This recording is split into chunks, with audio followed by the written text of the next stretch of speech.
Welcome back, he, she's, theys, and castaways. Hello. To another episode of Lord Licorice's Luxurious Lounge. I am Lord Licorice, and today I have with me... I am Plumpy, also known as Daniel by some folks. By some folks. Week 7. This has been... A week. It's been a week. There have been rewards to this week, but it's been a week. On the topic of rewards, we have our first reward challenge of the week, Tetris. This challenge was pretty simple, just Tetris. Players like Tom had pretty decent speed times and almost got immunity again. However, for this challenge, we had Jasper win and get his first reward. His reward turned out to be useful later on for the in-person challenge, but before that, we have Wikipedia Speedrun, which was another reward challenge. Plumpy? Castaways were given 4 pairs of Wikipedia articles, and the goal was to go from the first one to the second one in the fewest amount of steps. Tom ended up winning it with a very impressive 6 or 7 steps between articles. It's not easy. No, it is definitely not easy to do that. Tom ended up winning this, and that's his 3rd win since merge started. Which is insane, but that would make him a big target, I feel like, for the rest of the season. Yeah.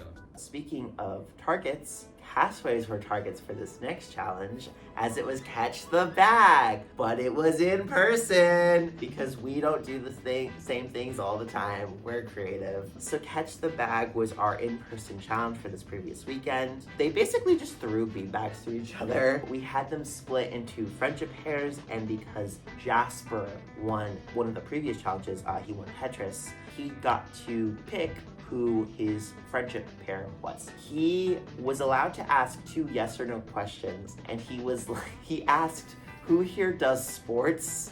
And they were all supposed to give him a thumbs up or a thumbs down. And so he ended up choosing a player who is very tall, who apparently plays sports, who ended up being his pair partner. Basically, the castaways would throw a beanbag to their partner, and then the partner would throw it back, and then they would both move a foot. And they just kept doing that until they dropped it 3 times. They had 3 lives. Now, the pairs were, Moose was with Olivia, Aurora, Noah, and Charlotte were a trio because we were an uneven group because Aaron couldn't be there. Jack and Tom were on a team, and then Jasper and his partner were on the team. And then Jasper ended up winning with his partner, and they won immunity for the next tribal council.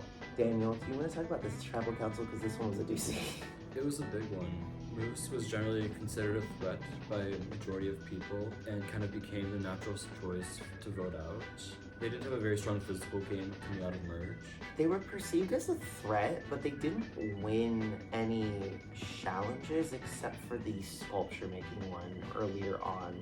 But for some reason they were perceived as a really big threat, which makes sense because they've played before, but they weren't doing exceptionally good at challenges, or they were doing good, but they weren't winning constantly, like we've seen with some castaways. I expect that the vote came about as a result of predetermined alliances that Moose wasn't really part of and couldn't control. I think the castaways need to remember that they're playing season 6, not season 3. We don't need to target Moose. Moose is a completely different player this time. We don't need to replicate season 3.